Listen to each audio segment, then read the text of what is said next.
En 1960, la France possédait à Besançon une manufacture qui faisait trembler les géants suisses et humilier les horlogers de Détroit.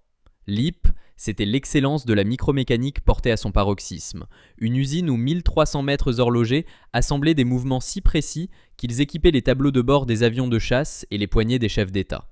La montre LIP, c'était le cadeau de communion, la récompense d'une vie de labeur, l'objet qui battait au rythme du cœur de la France industrielle. Puis, le ressort s'est cassé. Une mutation technologique manquée, un capitalisme de prédiction qui a préféré la finance à la mécanique, et une révolte ouvrière unique au monde qui allait transformer une grève en une guerre d'usure contre le gouvernement. Le 30 juin 1973, les ouvriers s'emparaient de l'usine de Palante, cachant un trésor de 65 000 montres pour s'auto-payer, lançant le slogan mythique « C'est possible, on fabrique, on vend, on se paie ». En 2024, le quartier de Palante à Besançon garde les traces de ce combat. Des halles réhabilitées, des esplanades silencieuses et un nom qui ne désigne plus qu'une marque rachetée, loin de la fureur créative de Fred Lip. C'est l'histoire d'un empire qui a voulu dompter le temps, de la façon dont le génie d'une lignée a été sacrifié sur l'autel de la modernité et de la chute d'une idole de verre et d'acier qui a fini par s'arrêter, faute d'avoir été comprise par son époque. Chapitre 1. La dynastie du Jura et le chronomètre de l'indépendance. Cette histoire commence dans l'ombre des montagnes du Jura, là où le froid et l'isolement ont forcé les hommes à devenir des orfèvres du minuscule. Nous sommes à la fin du 19e siècle. À Besançon, une ville citadelle enserrée dans une boucle du Doubs, l'horlogerie n'est pas un métier, c'est une religion. En 1867, Emmanuel Lippmann, issu d'une famille juive alsacienne, ouvre un petit atelier d'établissage au 14 de la Grande Rue. Il ne fabrique pas encore des montres complètes, il assemble des composants pour les autres. Mais Emmanuel a une obsession, la qualité. Il signe ses cadrans d'un nom qui va devenir un empire, Lip. Le véritable architecte de la puissance Lip s'appelle Fred. Né le 2 novembre 1905 à Paris, Fred Lip est le petit-fils du fondateur. C'est un personnage haut en couleur, un excentrique génial, amateur de voitures de sport, de cigares et de femmes, mais doté d'un flair industriel de prédateur. À peine prend-il la direction de l'entreprise en 1945 qu'il comprend que le monde a changé. La guerre a prouvé que la précision n'est plus un luxe, c'est une arme. Il décide de transformer l'atelier familial en une usine ultra-moderne. En 1960, il inaugure l'usine de Palante, sur les hauteurs de Besançon. C'est une cathédrale de verre et de béton de 10 000 mètres carrés, conçue par les architectes pour laisser entrer un maximum de lumière naturelle, indispensable au travail des horlogers. Le joyau de cet empire, c'est la maîtrise totale du mouvement. Contrairement à ses concurrents qui achètent leurs ébauches en Suisse, Lip fabrique tout. Les balanciers, les spiraux, les échappements. En 1952, Fred Lip réussit l'impossible. Il présente la première montre électrique au monde, la Lip électronique. C'est une révolution comparable à celle du jet civil. Le général de Gaulle en reçoit une, Winston Churchill aussi. Lip est au sommet de sa gloire. On l'appelle la Rolex française. La marque occupe alors 15% du marché national. À Besançon, l'usine de Palanté est le poumon de la ville. On y produit 500 000 montres par an.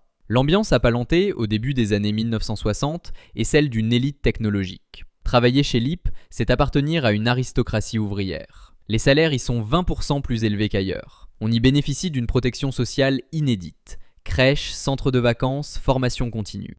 Fred Lip pratique un paternalisme autoritaire mais éclairé.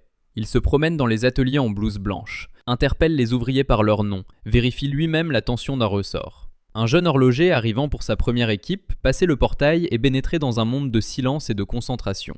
Le bruit n'était pas celui du métal que l'on frappe, mais le tic-tac rapide et léger de milliers de mouvements en cours de réglage. L'odeur n'était pas celle de la graisse lourde, mais celle de l'huile fine, de l'ozone des machines électriques et du café chaud des pauses syndicales. Le savoir-faire de Besançon tenait dans cette capacité à manipuler l'invisible. Les ouvriers de Lip, les régleurs, étaient capables d'ajuster un mécanisme au millième de millimètre à l'aide de Bruxelles et de loupes fixées à l'œil. La montre T18, avec son mouvement rectangulaire légendaire, était le symbole de cette perfection. Travailler sur une T18, c'était participer à la légende. On se sentait protégé par le nom de Fred Lip, cet homme qui semblait capable de défier le temps lui-même. Le sentiment d'invincibilité était total. La France était redevenue une puissance mondiale, et Lip était son chronomètre officiel.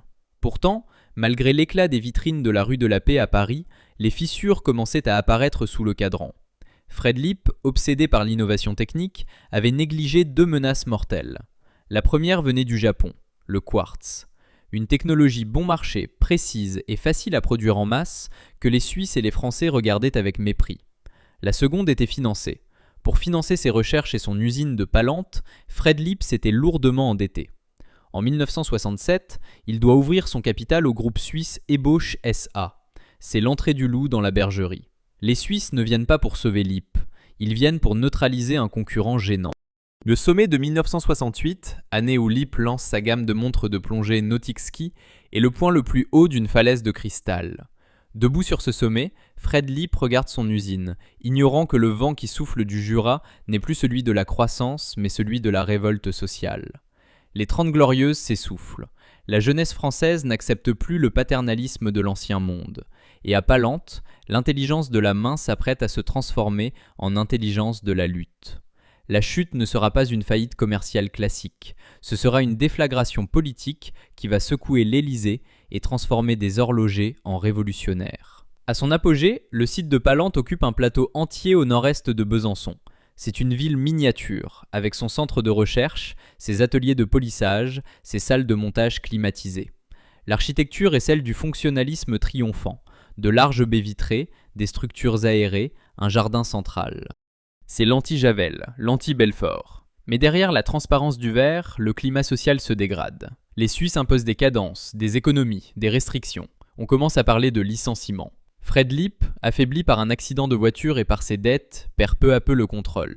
Avec ses filiales, le groupe emploie des milliers de personnes dans tout le bassin du Doubs. Lipp est l'institution qui structure l'imaginaire de la région. Quand on se marie à Besançon, on s'offre une Lipp. Quand on part à la retraite, le patron offre une Lipp. On entre à l'usine comme on entre dans une lignée. La transmission du métier se fait par compagnonnage, dans le secret des postes de travail, où l'on s'échange les astuces pour caler un échappement à encre. C'est une compétence que personne d'autre en France ne possède à ce degré d'excellence. On se croit intouchable. Mais en 1971, le choc est brutal. Fred Lipp est contraint à la démission par les actionnaires suisses.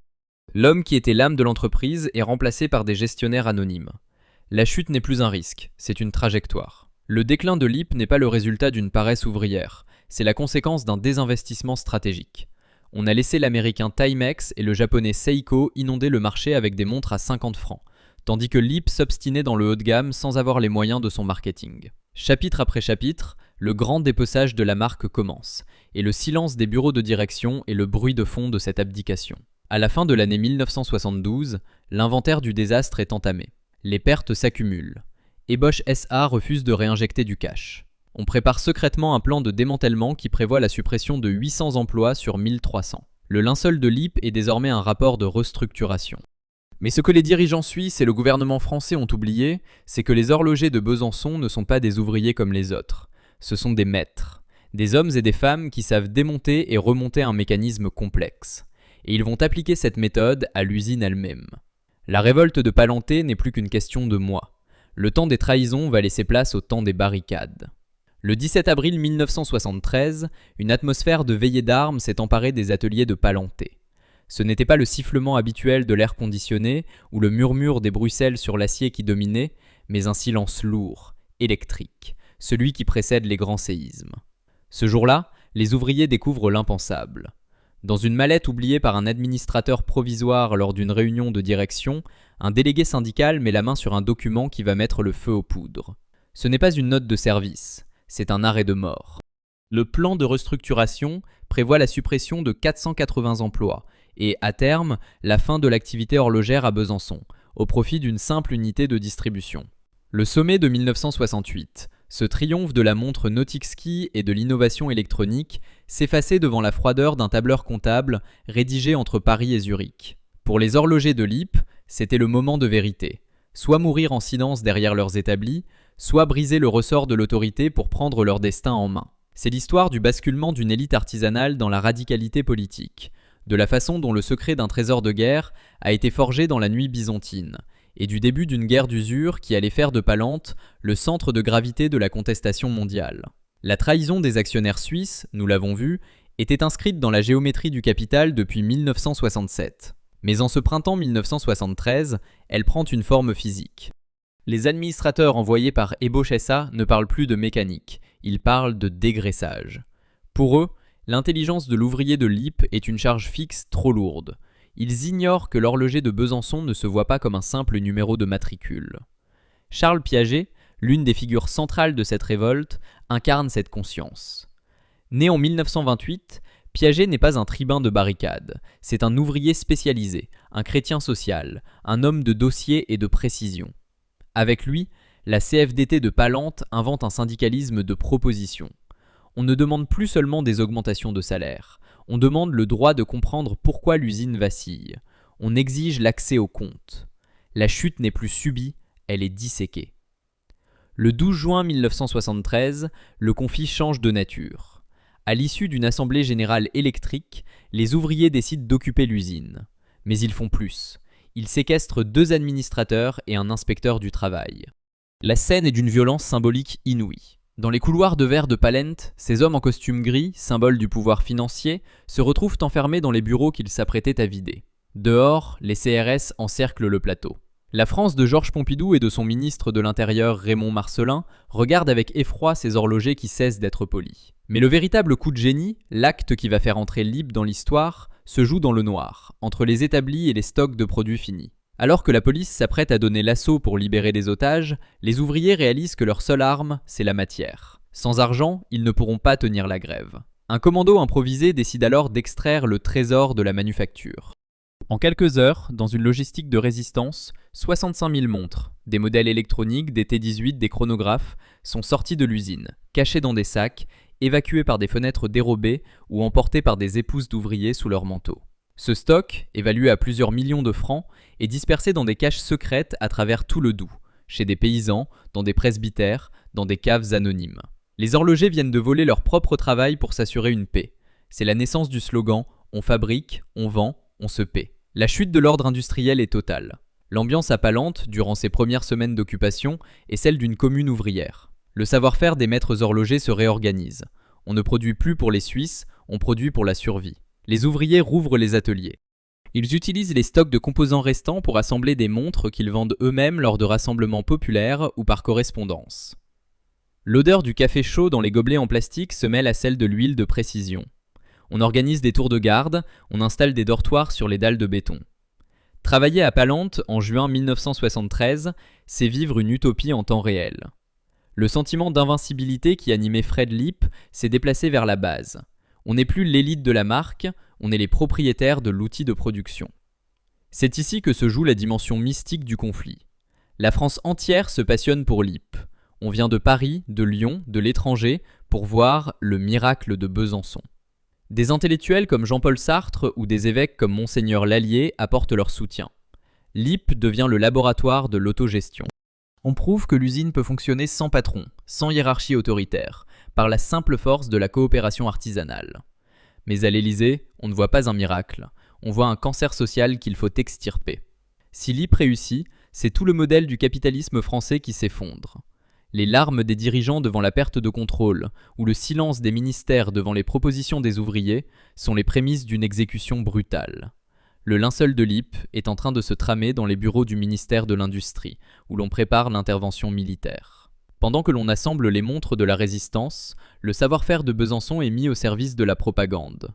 On imprime des tracts avec la précision d'un cadran de montre. On organise la communication comme une campagne de lancement de produits. La symétrie avec le gouvernement est flagrante. D'un côté, une intelligence collective, vive, enracinée dans le sol comtois. De l'autre, une bureaucratie rigide qui ne jure que par le rétablissement de l'ordre.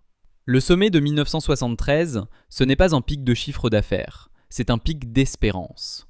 Mais le temps, ce maître que les horlogers croyaient avoir dompté, travaille contre eux. Les stocks de pièces s'épuisent, les caches de montres sont traquées par la gendarmerie. Imaginez une nuit d'août 1973 sur le plateau de Palente. Les projecteurs des CRS balaient les baies vitrées de l'usine. À l'intérieur, les ouvriers dorment près de leurs machines à tampographier. Ils savent que l'assaut est proche. Le ministre Marcellin a donné l'ordre. Il faut reprendre l'usine avant la rentrée de septembre. Le déclin de Lipp ne sera pas une faillite technique. Les montres produites durant l'occupation sont d'une qualité parfaite, mais une asphyxie politique. On va briser le lieu pour briser le mouvement. La chute d'Alstom à Belfort ou de Manufrance à Saint-Étienne suivront ce schéma. L'incapacité du pouvoir à tolérer qu'une usine puisse être autre chose qu'un centre de profit pour actionnaires absents. La disparition physique de l'occupation est actée le 14 août 1973. À 4 heures du matin, 3000 gardes mobiles investissent Palente. C'est une opération militaire. On enfonce les portes, on expulse les grévistes, on installe des barbelés autour du temple de la montre française. Les ouvriers se réfugient dans le centre-ville de Besançon, au cinéma Le Palace, qui devient leur quartier général. La ville est en état de siège. Le savoir-faire des horlogers se déplace dans la rue. Les larmes de Charles Piaget devant les caméras de télévision, ce matin-là, sont les échos des sanglots des ingénieurs de Javel. On leur a volé leur maison. Mais le conflit ne s'arrête pas. Au contraire, il se radicalise. La France va vivre son premier automne horloger. À la fin de l'été 1973, l'inventaire du conflit est mondial. Le nom de LIP est devenu une bannière. Mais l'entreprise, elle, est une coquille vide. Les Suisses ont officiellement abandonné la partie. L'État cherche un repreneur privé qui accepterait de composer avec ses ouvriers ingérables. On propose des noms, on échafaude des plans de reprise, mais personne ne veut hériter d'un volcan. Le sommet de l'occupation était le chant du cygne de l'artisanat souverain. La marque LIP est désormais une plaie ouverte dans le flanc de l'industrie française. Le linceul est prêt, il a la forme d'un procès-verbal d'expulsion, et il sent déjà l'odeur des gaz lacrymogènes et de la défaite différée. Le déclin de cette certaine idée de la France se résume dans le destin des 65 000 montres cachées. Ce trésor, que la police ne retrouvera jamais totalement, va permettre de payer les ouvriers pendant des mois, prolongeant une agonie magnifique. Il symbolise la perte du lien entre le créateur et le propriétaire. Pour le gouvernement, c'était un vol. Pour les ouvriers, c'était un dû. Le sommet de 1974 de Manufrance, où les avions de Caravelle partageaient cette même fatalité. La mort par le divorce entre la main et la tête. Mais avant de clore ce chapitre de la lutte, il nous reste à raconter comment LIP a failli renaître sous une autre forme, et comment le génie de Claude Neuschwander a tenté de marier l'impossible, avant que le système ne décide, une fois pour toutes, que LIP devait disparaître de la mémoire des hommes. Le linceul est en acier, mais il est déjà gravé d'une date de fin. Si vous aviez pu franchir le seuil du cinéma Le Palace, au centre de Besançon, au début de l'année 1974, vous n'y auriez pas trouvé de projection de film, mais le centre névralgique d'un gouvernement ouvrier. Dans la pénombre de la salle, entre les rangées de sièges en velours rouge, des centaines d'horlogers discutaient de bilan comptable et de stratégie marketing. Le sommet de 1968 semblait appartenir à une autre galaxie. Depuis l'assaut militaire de Palente en août 1973, les LIP n'avaient plus d'usine, mais ils possédaient toujours leur trésor caché et une volonté de faire. Et c'est ici, dans ce climat de résistance romantique, qu'est apparu l'homme qui allait incarner l'ultime espoir de la manufacture. Claude Neuschwander. Un homme brillant, élégant, venu du monde de la publicité et de la communication, qui croyait que le génie de Besançon pouvait encore être marié à la modernité de la gauche. C'est l'histoire d'un sursis magnifique, de la naissance de montres qui ressemblaient à des jouets de l'espace, et de la façon dont le patronat français et les banques ont méthodiquement saboté cette expérience pour qu'elle ne serve pas d'exemple au reste du pays. Le miracle de 1974 commence par une signature au bas d'un protocole d'accord, le 29 janvier, à l'hôtel de ville de Dole. Pour la première fois dans l'histoire industrielle de la France, l'État, représenté par le ministre de l'Industrie Jean Charbonnel, capitule devant la base. On accepte la réintégration de tous les salariés et le maintien du site de Palente. Claude Neuschwander est nommé directeur général. Il a 40 ans, il sort de chez Publicis, il est le chouchou des intellectuels et des syndicats progressistes. Pour lui, LIP ne doit pas seulement redevenir rentable, elle doit devenir la vitrine d'un capitalisme à visage humain. Il apporte avec lui une vision révolutionnaire. Si l'on ne peut pas battre le quartz japonais sur le terrain des prix, on le battra sur celui de l'intelligence et du design. L'ambiance à Palente, au printemps 1974, est celle d'une fête permanente. Les ouvriers retrouvent leurs établis, les machines à polir se remettent à hurler, mais le logiciel a changé. On ne s'appelle plus par son titre, on travaille ensemble. Neuschwander ouvre les portes du bureau d'études aux designers les plus audacieux de l'époque. C'est ici que se joue la rencontre entre l'horlogerie et l'art contemporain. Roger Talon, le père du design du TGV et du Corail, arrive à Besançon. Il regarde les montres LIP traditionnelles et les trouve d'un ennui mortel. Il décide de briser tous les codes. Il imagine la Mach 2000. Un chronographe asymétrique avec un boîtier noir mat en alliage d'aluminium et 3 boutons poussoirs en forme de boules de couleurs vives, jaune, bleu, rouge. C'est un choc visuel. La Mach 2000 ne donne pas seulement l'heure, Elle crie la modernité de la France pompidolienne. Le savoir-faire de Besançon se met alors au service de cette démesure. Les horlogers, habitués au cadran classique, apprennent à monter ces boîtiers futuristes. On utilise les premiers mouvements à quartz de qualité, tout en conservant les calibres mécaniques pour les puristes. Travailler chez Lipp en 1975, c'est avoir le sentiment de construire le Apple de l'horlogerie. On n'est plus de simples ajusteurs, on est les artisans d'une avant-garde. Le sentiment d'invincibilité renaît. Le carnet de commandes se remplit, les exportations vers l'Allemagne et les États-Unis redémarrent. Neuschwander multiplie les campagnes de publicité iconoclastes. On croit alors que l'utopie a gagné, que l'on a réussi à sauver le premier facteur de montre de France en lui injectant une dose de design pur. Mais dans les couloirs du CNPF, l'ancêtre du MEDEF, à Paris, l'inquiétude se transforme en hostilité froide. Pour les barons de l'industrie traditionnelle, l'expérience Neuschwander est une insulte. Si Lipp réussit avec un patron qui discute avec la CFDT et qui refuse de licencier, c'est tout leur système d'autorité qui est menacé. On commence alors à murmurer que Lipp est une entreprise politisée, un danger pour l'ordre public. Les banques, Crédit Lyonnais en tête, le même qui avait refusé son aide à Manufrance et Citroën, ferment soudainement les vannes du crédit. On exige de Neuschwander des garanties qu'il ne peut pas donner. La chute n'est plus technique, elle est orchestrée par le vide financier. Le linceul de Lipp est en train d'être tissé par les mains gantées de la haute finance parisienne. L'asymétrie avec la réalité du marché est alors brutale. Pendant que Talon dessine des montres pour le futur, les dettes héritées de l'ère Fred Lipp et des mois de grève pèsent des tonnes. Neuschwander réalise qu'il a été envoyé dans un piège. On lui a donné l'usine, mais on lui a retiré le carburant. L'État, sous la nouvelle présidence de Valéry Giscard d'Estaing, change de cap. Michel Dornano, le nouveau ministre de l'Industrie, est un libéral qui ne voit dans Lipp qu'une anomalie historique. On refuse les prêts participatifs promis. On laisse l'entreprise s'asphyxier. Les larmes des ingénieurs de Javel devant l'arrêt de la SM trouvent ici leur écho bisontin. On sabote le génie pour ne pas avoir à gérer sa liberté. L'ambiance à Besançon, à l'hiver 1975, vire au crépuscule. Les ouvriers voient les stocks de composants s'épuiser.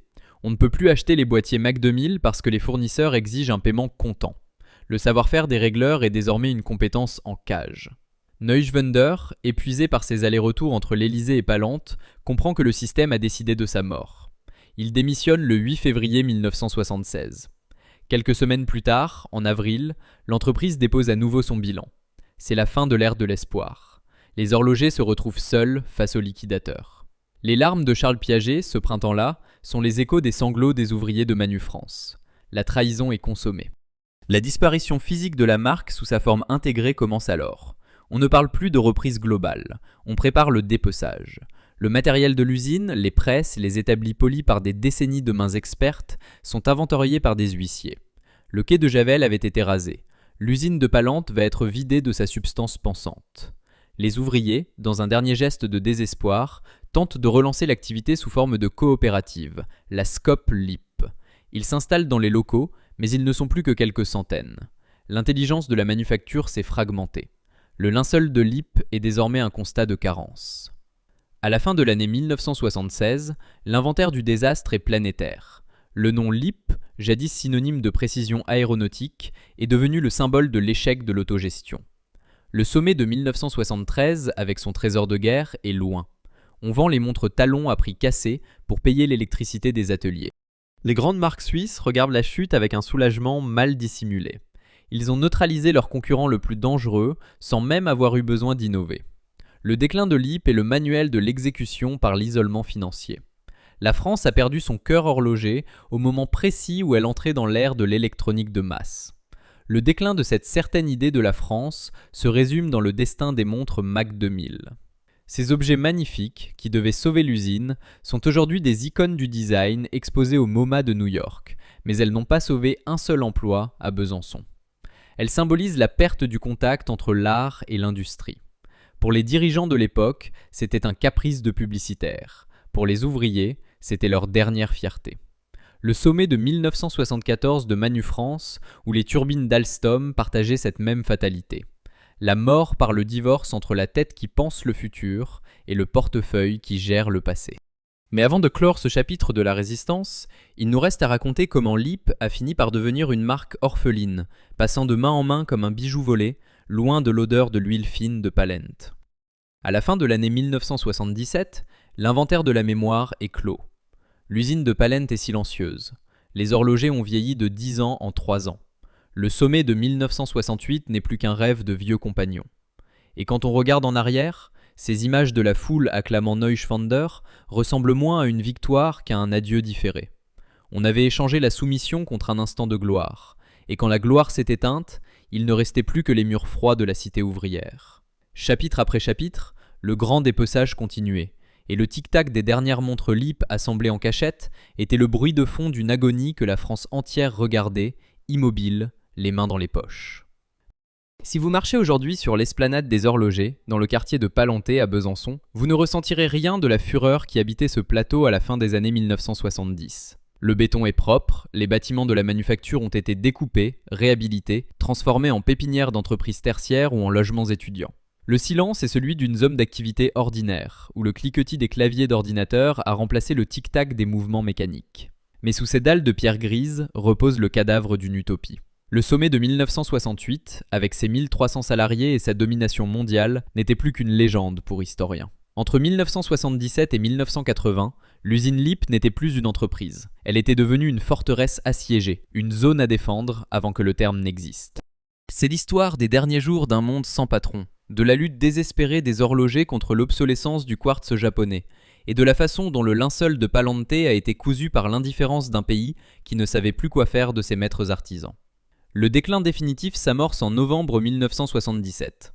Après le départ de Claude Neuschwander et la seconde faillite que nous avons décrite, le tribunal de commerce de Besançon ordonne la liquidation. Pour le pouvoir central à Paris, l'affaire est classée, LIP est morte. Mais à Palente, 500 irréductibles refusent de rendre les clés. Sous la direction de Charles Piaget, ils fondent la SCOP LIP, la plus célèbre coopérative ouvrière de l'histoire française. Le principe est d'une simplicité qui terrifie le patronat. Plus de hiérarchie, plus de dividendes, tous les salaires sont égaux, de l'ingénieur à la femme de ménage. On ne produit plus pour enrichir des actionnaires suisses. On produit pour prouver que l'intelligence de la main peut se passer de la tutelle du capital. L'ambiance dans l'usine, durant cet hiver 1977, est celle d'une ruche clandestine. Puisque les banques ont coupé les crédits, on vit sur les restes du trésor de guerre, ces montres cachées en 1973 que l'on ressort au compte-gouttes. On organise des ventes sauvages sur les marchés de province, dans les fêtes de l'humanité ou les kermesses paroissiales. Travailler à la SCOP LIP, c'est vivre un schisme permanent. D'un côté, la fierté d'être libre. On décide ensemble des modèles à assembler. On discute du prix de l'acier autour d'un café dans l'atelier. De l'autre, l'angoisse du lendemain. Le savoir-faire des régleurs, jadis fleuron de la France, est mis au service de la petite série. On assemble des montres Talon Mach 2000 avec les boîtiers restants. On répare les vieux calibres de l'ère Fred LIP. Le sifflement des ponceuses pneumatiques est le chant d'un sursis, que tout le monde sait fragile. Mais c'est sur le terrain de la technologie que le piège japonais finit de se refermer.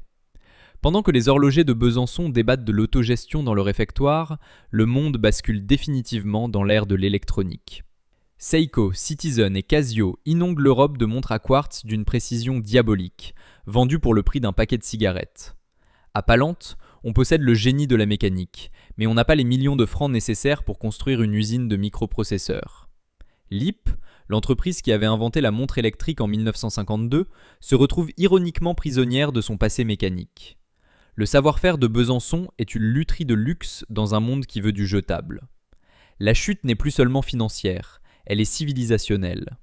L'asymétrie avec le soutien de l'État est alors flagrante. Valéry Giscard d'Estaing et son Premier ministre Raymond Barre ont un objectif, la modernisation de l'industrie française. Dans leur esprit, cette modernisation passe par le sacrifice des secteurs jugés condamnés. Le textile, la mine et l'horlogerie de Besançon sont les variables d'ajustement. On refuse à la SCOP LIP les aides au développement technologique. On laisse le Crédit Lyonnais harceler la coopérative pour des dettes vieilles de 10 ans. Les larmes des ouvriers de Manufrance devant la vente de leur parc de machines trouvent ici leur écho. L'État préfère voir une usine vide plutôt qu'une usine rebelle. Le linceul de LIP est désormais un embargo bancaire coordonné depuis les bureaux de Bercy. L'ambiance à Palente, en 1979, vire à l'amertume. L'effectif de la coopérative fond comme neige au soleil. On n'est plus que 250. Les jeunes partent vers l'industrie automobile ou le tertiaire, lassés par les réunions de nuit et les paix de misère. Les anciens, eux, restent au poste, comme les derniers marins d'un navire qui prend l'eau de toutes parts. On voit alors apparaître un phénomène pathétique, le cannibalisme horloger. Pour livrer une commande de 100 montres, on démonte les pièces de 200 autres modèles invendus. Le secret de la précision LIP, cette capacité à harmoniser un balancier à l'oreille, est désormais utilisé pour des bricolages de survie. On vend les meubles, on loue des morceaux d'atelier à des petites entreprises de mécanique. La chute de Motobécane ou de Manufrance suivront ce schéma. La transformation d'un empire intégré en une constellation de petites cellules de survie qui finissent par s'éteindre une à une. Imaginez une réunion de la SCOP LIP en mars 1980. Charles Piaget fait face à ses compagnons. Le constat est sans appel. Il n'y a plus de composants, plus d'argent et surtout, plus de clients. Le nom LIP a été tellement associé aux grèves et au CRS que le grand public a peur d'acheter la marque. On craint que la montre ne soit pas garantie, que l'entreprise ferme demain. La trahison de l'image de marque est la blessure la plus profonde. Fred Lip avait fait de son nom un synonyme de réussite. La lutte ouvrière en a fait un symbole de combat social. Pour vendre une montre de luxe, il faut de la sérénité, pas de la sueur et des larmes. Le sommet de 1973 était une épopée politique, mais il a tué le commerce. La mise à mort finale intervient le 12 septembre 1980. Le tribunal de commerce prononce la clôture définitive de la liquidation. La SCOP LIP doit quitter les lieux. C'est l'acte final du démantèlement physique. Les huissiers reviennent à Palante, mais cette fois, les CRS ne sont plus nécessaires. Les ouvriers sont trop fatigués pour résister. On voit alors des scènes déchirantes. Des maîtres horlogers de 60 ans qui ramassent leurs outils personnels, leurs bruxelles, leurs loupes et qui quittent les ateliers de verre en pleurant silencieusement. Le savoir-faire de Besançon, ce lien sacré entre l'homme et l'objet, est rompu. La France vient de fermer son dernier grand laboratoire de micromécanique pour économiser quelques lignes dans le budget de l'État. La disparition du nom LIP sous sa forme industrielle est alors consommée. La marque est rachetée par une série d'investisseurs qui n'ont plus aucun lien avec Besançon. On voit le logo LIP apparaître sur des montres bas de gamme fabriquées en Asie ou en Allemagne. L'intelligence de la manufacture s'est évaporée. On n'apprend plus le métier à l'école de l'usine, on l'apprend dans les livres d'histoire. La chute de LIP est désormais documentée comme le cas d'école du passage de l'ère industrielle à l'ère financière. On a tué le corps pour ne garder que l'étiquette. Le sommet de 1974 de Manufrance, où les avions de la Caravelle partageaient cette même fatalité. La mort par le mépris de la substance. Aujourd'hui, si vous vous rendez à Palante, regardez les grandes verrières qui subsistent encore sur certains bâtiments. Imaginez les rangées d'horlogers en blouse blanche, le silence studieux, l'odeur de l'huile fine. C'était ici que battait le cœur de la France du temps juste. Aujourd'hui, il ne reste que le nom d'une rue et une petite plaque que personne ne regarde. Les 14 millions de machines de Motobécane, les 7 millions de vélos Solex et les millions de montres LIP partagent le même destin, celui d'objets devenus trop lourds pour une économie devenue légère. Le plus grand empire horloger de France a disparu du paysage bisontin comme on arrête le pendule d'une vieille horloge comtoise. On a gardé le bois de la caisse, mais on a jeté le mouvement. À la fin de l'année 1980, l'inventaire du désastre est clos. Palante est vide. Charles Piaget retourne à l'anonymat, portant sur ses épaules le poids d'un combat perdu mais magnifique. La marque LIP est une marque zombie. Mais avant que l'histoire ne s'achève tout à fait, il reste à raconter le dernier voyage de ces horlogers. Comment ils ont tenté de faire vivre l'esprit de LIP dans de nouvelles entreprises, loin de l'usine maudite, et comment, au XXIe siècle, la France a tenté de racheter son nom à l'étranger pour faire croire que le temps ne s'était jamais arrêté. Le linceul est en velours, mais il a le poids du regret. Le dernier chapitre de l'agonie est aussi celui de la mémoire blessée d'une ville qui a perdu son tic-tac. Si vous aviez parcouru les allées d'une grande surface ou feuilleté les catalogues de vente par correspondance au milieu des années 1990, vous auriez sans doute croisé le nom de LIP. Il était là, imprimé en lettres capitales sur des boîtes de montres à bas prix, sur des flacons de parfum, et même sur des ensembles de bagageries offerts en cadeau pour l'achat d'un abonnement à un magazine. Mais ne vous y trompez pas, ce nom n'était plus qu'une étiquette collée sur le vide. Le sommet de 1968, avec ses maîtres horlogers de Palante et ses brevets révolutionnaires, était désormais une strate archéologique que les nouveaux propriétaires s'employaient à lisser pour ne garder que le vernis du prestige. Entre 1984 et 2014, LIP n'était plus une manufacture. Elle était devenue une marque nomade, un actif immatériel que l'on achetait pour une poignée de francs au tribunal de commerce pour essayer de transformer la nostalgie en dividende. C'est l'histoire de la zombification d'une icône française, de la façon dont le savoir-faire de Besançon a été remplacé par le génie du marketing de masse, et du long exil d'un nom qui a fini par oublier l'odeur de l'huile fine de ses débuts. Le dépeçage commence véritablement en 1984. Après 4 années de silence que nous avons décrites, la marque Lip est rachetée par l'entreprise Kipler, basée à Morteau, dans le Haut-Doubs. Sur le papier, c'est un retour aux sources. Lip reste dans la région, sous la direction de financiers qui connaissent l'horlogerie. Mais la réalité est celle d'une industrie aux abois. Kipler tente de relancer la production en utilisant le nom Lip pour monter en gamme. Mais l'entreprise est elle-même fragile, étouffée par la concurrence asiatique. En 1990, Kipler s'effondre à son tour. Lip est à nouveau sur le bio du tribunal de commerce. Et cette fois, l'acheteur ne vient pas du monde de la mécanique, mais de celui de la vente promotionnelle. L'homme qui entre dans l'histoire à cet instant s'appelle Jean-Claude Sensemat. Né en 1951 dans le Gers, Sensemat est un autodidacte, un self-made man à la française qui a fait fortune dans l'outillage et l'import-export. En 1990, il rachète la marque Lip pour une somme dérisoire, environ 400 000 francs. C'est le prix d'une berline de luxe pour acquérir un siècle de génie industriel. Pour Sensemat, Lip n'est pas un outil de production, c'est un capital confiance. Il installe le siège de l'entreprise à Lectoure, au milieu des champs de tournesol, à des centaines de kilomètres de Besançon. Le divorce géographique est consommé. Le savoir-faire des régleurs de Palante est définitivement enterré. On ne fabrique plus de montres chez Lip Sensemat, on les source. L'ambiance dans les bureaux de Lectoure durant les années 90 est celle d'une agence de communication. On ne parle plus de calibre, de balancier ou de spiraux. On parle de licences et de produits dérivés. Sensemat comprend que le nom Lip possède une force d'évocation immense auprès des Français. Il décide d'exploiter ce gisement jusqu'à l'épuisement. On voit alors apparaître une gamme de montres Lip équipées de mouvements à quartz japonais Miyota ou chinois, montés dans des boîtiers en plastique ou en acier bas de gamme. On brade la majesté. La montre Lip, jadis objet de transmission intergénérationnelle, devient le cadeau gratuit des catalogues de VPC.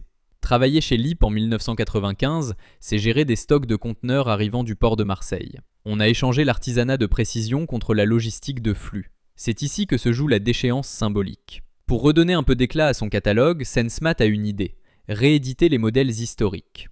On ressort les dessins de la T18, de la montre du Général, de la Mac 2000 de Roger Talon. Mais ces rééditions ne sont que des ombres chinoises. Sous le cadran qui porte le logo historique, on ne trouve plus l'orfèvrerie mécanique de Besançon, mais une pile bouton et un circuit intégré anonyme. C'est le linceul du marketing. On utilise la peau du mort pour faire marcher un automate. L'asymétrie avec le passé de Fred Lip est alors révoltante. L'homme qui avait inventé la montre électrique en 1952 est devenu, par l'ironie du sort, le parrain d'une marque qui vend des montres jetables. Pendant que Sensemat multiplie les coups médiatiques, il offre une montre Lip à Bill Clinton ou à Boris Eltsine pour faire la une des journaux, les anciens ouvriers de Besançon regardent ce spectacle avec une amertume qui ne s'efface pas. Pour eux, Lip est un cadavre que l'on maquille. Ils voient leur héritage, cette lutte de 1973 qui avait fait trembler le pouvoir, récupérée pour vendre des porte-clés et des agendas. La chute n'est pas seulement technique, elle est morale. On a déshonoré la sueur de Palanté pour en faire un argument de vente sur les marchés de province. La lutherie mécanique a laissé la place à la foire à tout.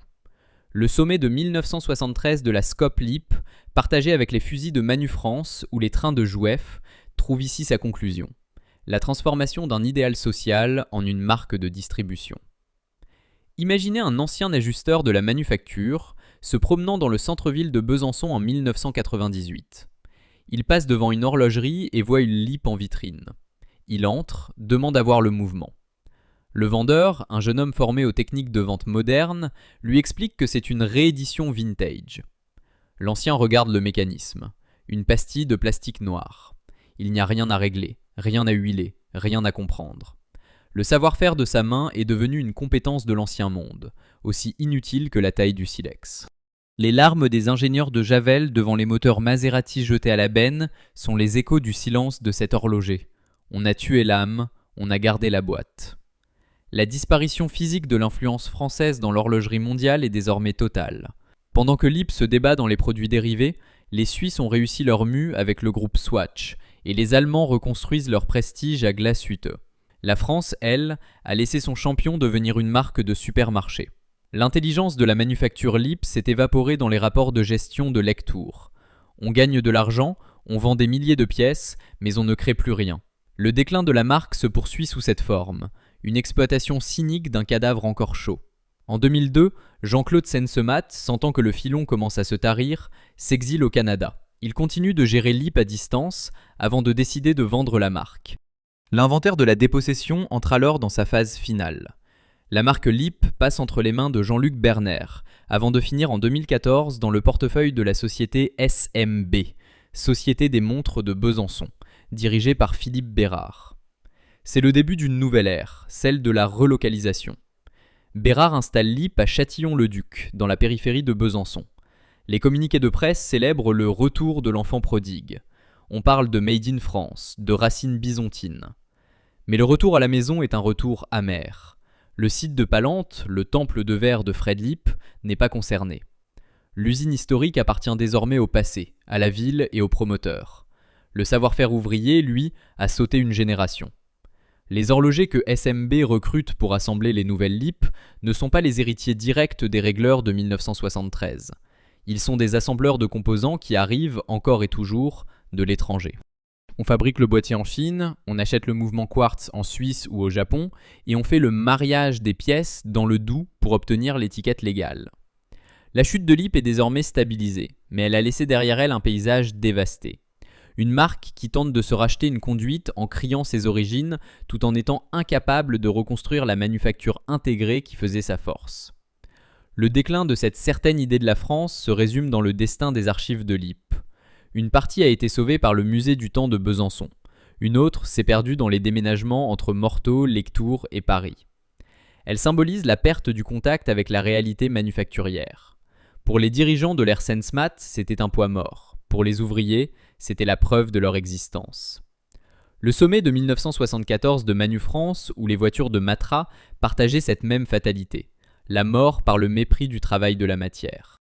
Mais avant de clore ce chapitre de l'exil, il nous reste à raconter comment Lipp tente aujourd'hui de redevenir une vraie montre, et pourquoi le fantôme de Charles Piaget continue de hanter les allées de Palente, rappelant aux passants que le temps ne s'achète pas, il se conquiert. À la fin de l'année 2014, l'inventaire de la zombification est clos. Lipp est redevenue byzantine, mais elle est une ombre de ce qu'elle fut. Le sommet de 1968 est une montagne que l'on ne voit plus à travers la brume du marketing. Et quand on regarde en arrière, ces images de Fred Lipp présentant son chronomètre électronique à De Gaulle ressemblent aux photogrammes d'un film de science-fiction dont nous aurions perdu le mode d'emploi. On a gardé le logo, on a gardé le nom, mais on a perdu le secret du mouvement perpétuel. Le linceul de Lipp est désormais un emballage propre et coloré, prêt pour la vente en ligne. Mais dans le silence des ateliers de Châtillon-le-Duc, on attend toujours le retour du maître.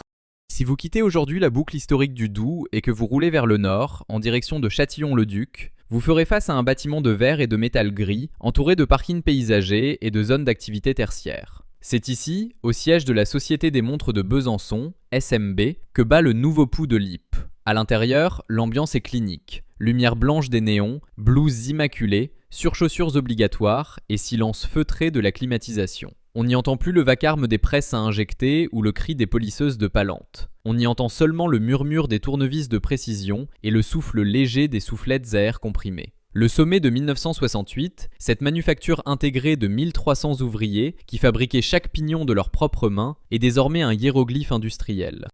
Pour Philippe Bérard, le patron de SMB qui a racheté la marque en 2014, le défi était colossal. Ramener Lipp à la maison après 30 ans d'exil dans le Gers et en Normandie. C'est l'histoire d'une relocalisation qui se veut une renaissance, de la façon dont la France tente de racheter son honneur horloger en jouant la carte du patrimoine, et du constat doux amer que si le nom est revenu sur ces terres, le secret de la main a été irrémédiablement dilué dans les flux de la mondialisation.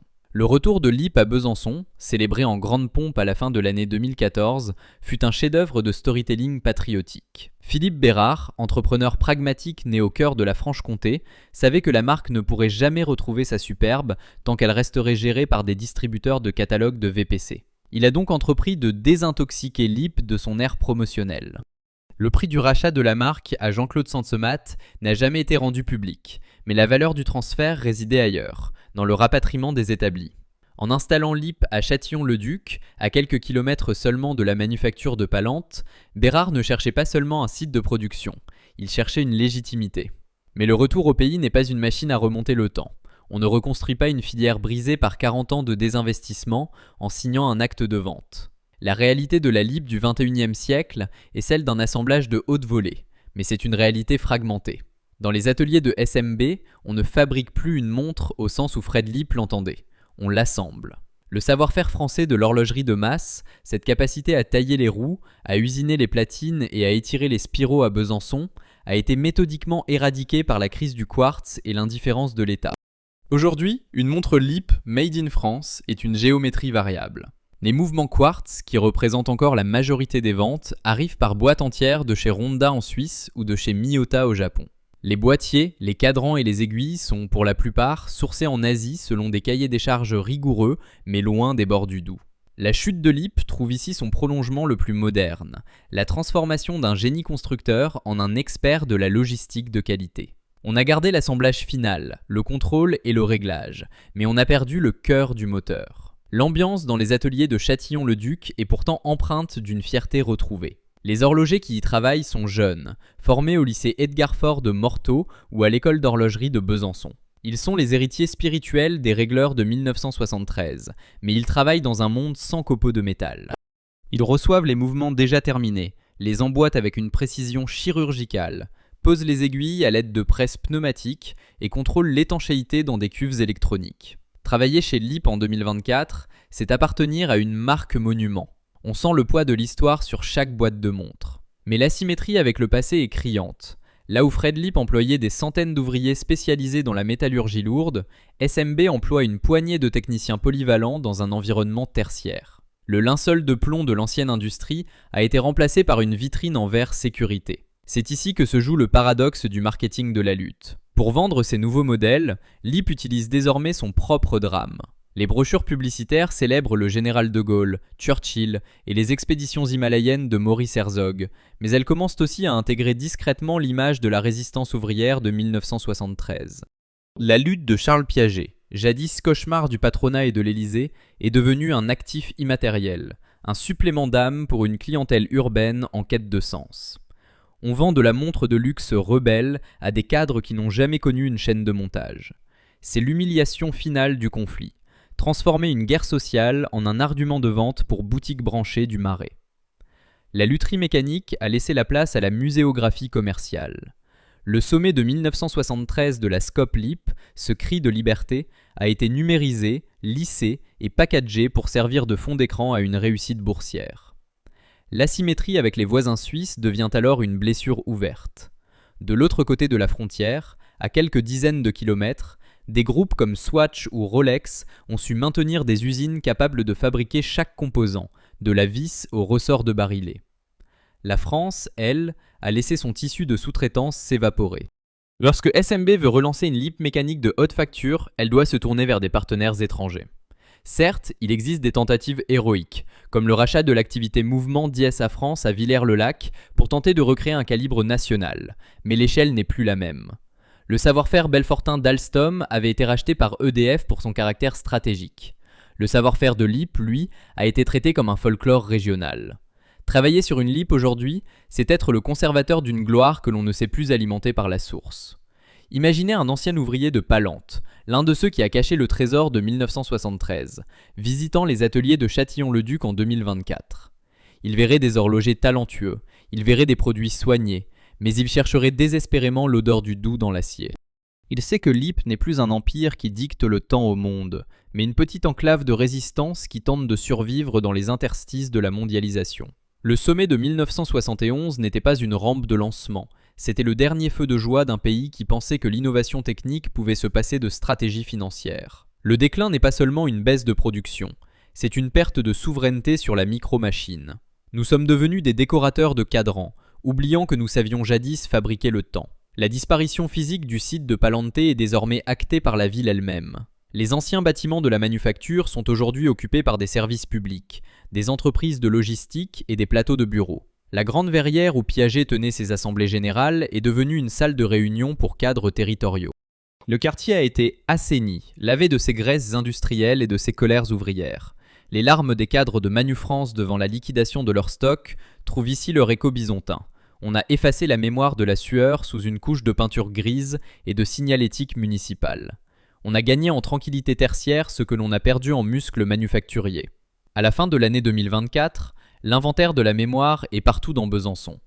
Le musée du temps, installé dans le magnifique palais Granvelle, consacre des salles entières à LIP. On y expose les chronomètres de marine, les montres électriques et les portraits de la dynastie Lippmann. Mais hors des murs du musée, la marque LIP est devenue ligne de produits dans un portefeuille de distribution. Elle appartient à un écosystème où l'on gère aussi bien des licences pour d'autres marques de mode. L'intelligence de la manufacture LIP s'est évaporée dans les rapports de performance boursière. On vend des milliers de montres chaque année. Le chiffre d'affaires remonte, la marque est sauvée, mais l'âme de Fred Lip, cet homme qui voulait que la France possède son propre Rolex, semble s'être envolée par l'une des fenêtres brisées de Palante. Le déclin de cette certaine idée de la France se résume dans le destin des rééditions historiques. La Himalaya, la Nautic Ski, la Grande Décoration, des noms qui fleurent bon la nostalgie des années 50 et 60. Ces montres se vendent bien, elles sont jolies, elles portent haut les couleurs de la France. Mais elles symbolisent la fin de l'innovation. LIP ne crée plus de nouveaux calibres révolutionnaires, elle recycle les dessins de son âge d'or. Le sommet de 1974 de Manu France, où les turbines d'Alstom partageaient cette même fatalité, la mort par le repli sur le passé. On a transformé une manufacture de pointe en un éditeur de souvenirs. Mais avant de clore ce chapitre de la relocalisation, il nous reste à raconter le bilan final. Ce que sont devenues les mains de Besançon, et pourquoi, malgré le succès commercial de la nouvelle LIP, le silence de Palanté continue de peser aussi lourd dans la mémoire ouvrière de la France. Le linceul est en velours, mais il a l'épaisseur de l'oubli. Si vous déambulez aujourd'hui sur la place de la Révolution à Besançon, au cœur de cette boucle du Doubs qui semble protéger l'histoire des hommes de la fureur du monde, vous verrez des clins d'œil au temps partout. Des horloges astronomiques aux façades de pierre, des boutiques de souvenirs vendant des montres vintage et les bannières municipales célébrant Besançon comme la capitale du temps. La ville a fait de son passé horloger une parure, une identité touristique propre et polissée. Mais si vous quittez les circuits balisés pour remonter vers le nord, vers le quartier de Palanté, vous ferez face à la réalité crue du dépeçage.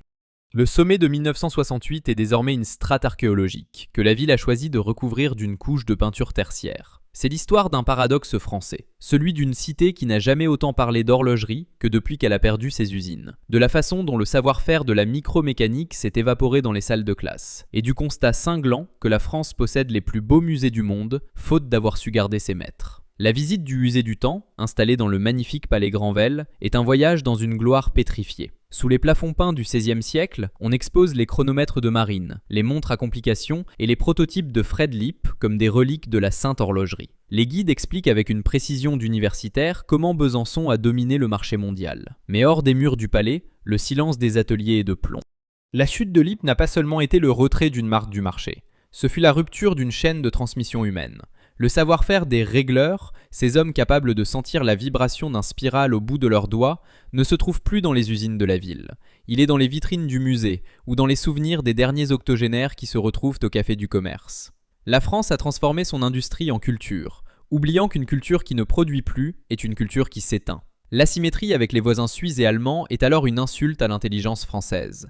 Pourquoi, à quelques dizaines de kilomètres de là, de l'autre côté de la frontière jurassienne, des villes comme la Chaux-de-Fonds ou le Locle sont-elles toujours des ruches industrielles où l'on fabrique les montres les plus chères de la planète ? La réponse se cache dans les choix stratégiques des années 1970. Pendant que la France laissait Lip s'étouffer dans ses colères ouvrières et l'indifférence de ses banquiers, les Suisses organisaient la résistance. Sous l'impulsion de Nicolas Hayek, ils ont su fusionner pour créer le groupe Swatch, protégeant l'outil industriel derrière un marketing mondial surpuissant. Ils ont sauvé les mains en changeant le logiciel de vente. À Glashütte, en Allemagne de l'Est, après la chute du mur, l'État a investi massivement pour ressusciter des marques comme A. Lange et Zone. La France, elle, a préféré la liquidation à la restructuration. Elle a traité Lip comme un problème de maintien de l'ordre, alors qu'il s'agissait d'un enjeu de souveraineté technologique. C'est ici que se joue le drame de la désindustrialisation micromécanique. Besançon était jadis le centre mondial de la précision. On ne fabriquait pas seulement des montres à Palante, on forgeait les outils qui permettaient de fabriquer des missiles, des instruments médicaux et des calculateurs aéronautiques. En laissant mourir la manufacture Lip, la France a perdu sa base arrière dans la technologie du minuscule. Les larmes des ingénieurs d'Alstom devant la perte de la turbine Arabelle ou le silence des ouvriers de Matra devant l'Avantime trouvent ici leurs racines communes. L'incapacité d'un pays à comprendre que l'industrie lourde et l'horlogerie de pointe sont les deux faces d'une même médaille. Aujourd'hui, sur le site de Palante, le luxe est devenu administratif. Les bureaux du conseil régional ou les entreprises de logistique occupent l'espace où l'on ajustait jadis des balanciers. On a échangé la création de valeur contre la gestion de flux. L'ambiance dans les centres de formation horlogère de Besançon est à la fois studieuse et déconnectée. On forme des jeunes gens talentueux. On leur apprend l'histoire de Lippmann et de Talon. On les initie au secret de la complication horlogère. Mais une fois leur diplôme en poche, la majorité de ces recrues traversent la frontière. Ils vont mettre leur talent au service des groupes suisses, Richemont, LVMH ou Swatch. La France finance l'école, mais c'est la Suisse qui récolte les fruits de la main-d'œuvre. Besançon est devenue la chambre à coucher d'une industrie qui ne lui appartient plus. La chute de Lippe a créé cette plaie béante, une cité ouvrière transformée en fournisseur de cerveaux pour ses anciens rivaux. On est passé de la domination au service, du statut de maître à celui de frontalier. Imaginez un ancien ajusteur de la manufacture, se promenant dans le quartier de Palanté en 2024. Il voit les façades de verre réhabilitées, les jardins propres, les parkings bien tracés. Il ne reconnaît rien.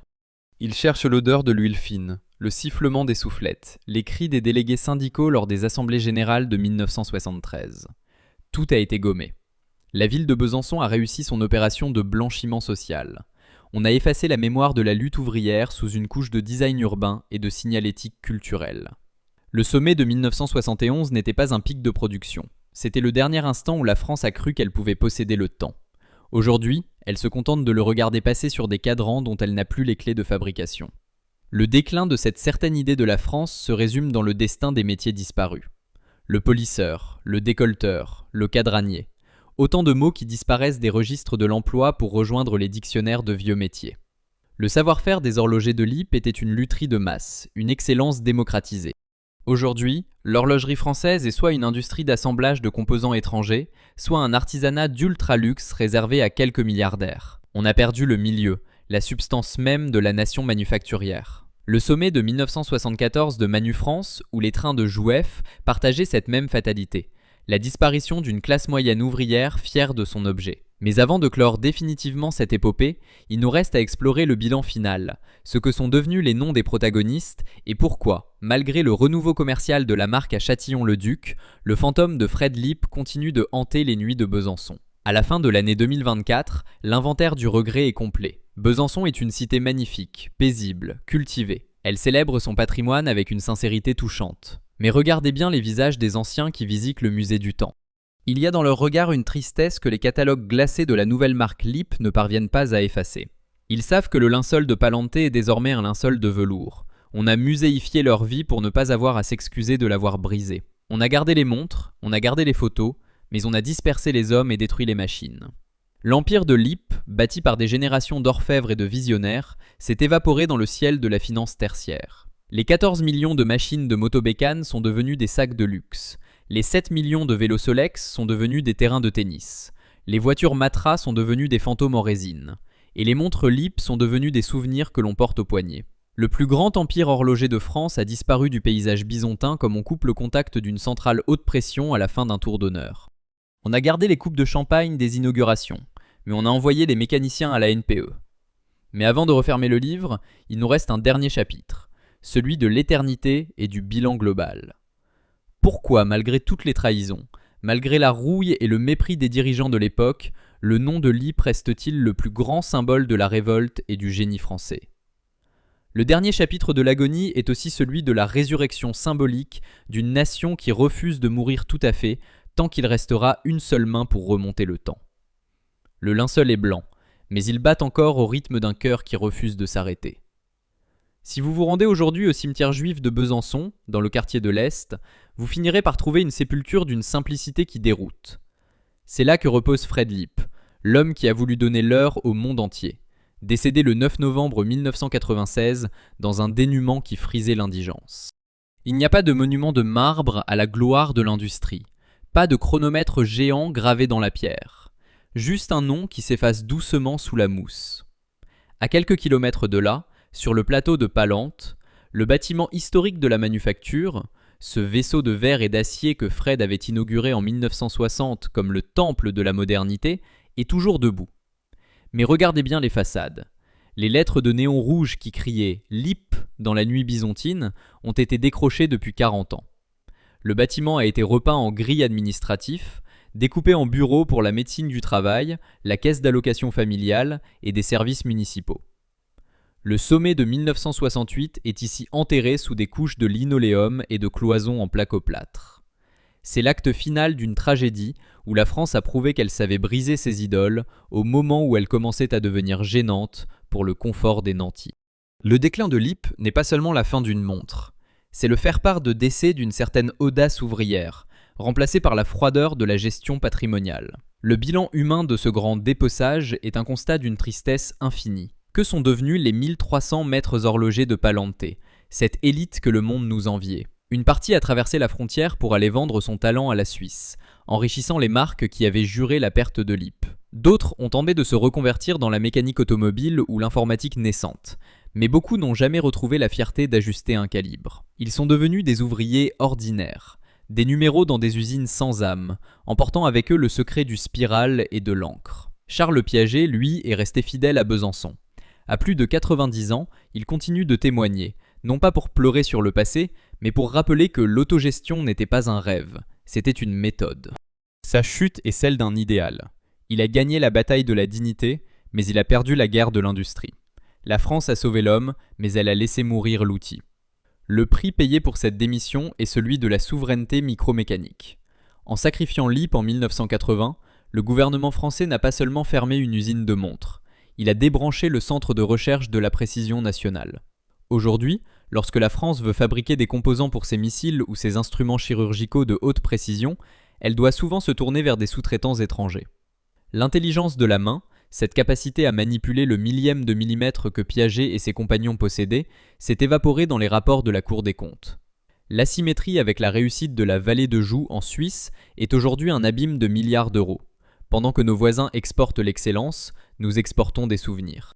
Le savoir-faire belfortain d'Alstom ou le génie toulousain de la Caravelle partageaient ce même destin, la transformation d'un pays de producteurs en un pays de prestataires de services.